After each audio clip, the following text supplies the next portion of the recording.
முழு வீச்சுடன் களப்பணியாற்றிடுவோம். திமுக மாவட்ட செயலாளர்கள் கூட்டத்தில் முதலமைச்சர் மு.க.ஸ்டாலின் பேச்சு.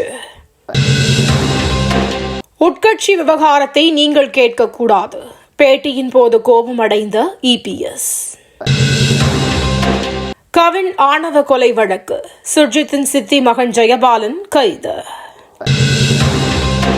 கிட்னி திருட்டு விவகாரத்தில் திமுக எம்எல்ஏ மீது நடவடிக்கை எடுக்காதது ஏன்? அண்ணாமலை கேள்வி.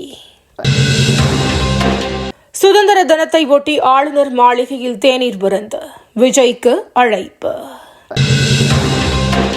சென்னையில் தொடர் போராட்டத்தில் உள்ள தூய்மை பணியாளர்களை அப்புறப்படுத்த வேண்டும், சென்னை உயர்நீதிமன்றம் உத்தரவு. நீதிமன்ற தீர்ப்பு ஏமாற்றம் தருகிறது, சீமான் எக்ஸ் தளத்தில் பதிவு. தூய்மை பணியாளர்களின் கோரிக்கைகளை உடனே நிறைவேற்ற வேண்டும், பாமக நிறுவனர் ராமதாஸ் அறிக்கை. ஆபரேஷன் சிந்தூரை விளம்பர வெறிக்காக பயன்படுத்தி வரும் மத்திய அரசு, மதுரை எம்பி சு வெங்கடேசன் விமர்சனம். சற்றே குறைந்த தங்கம் விலை, நகை பிரியர்கள் மகிழ்ச்சி.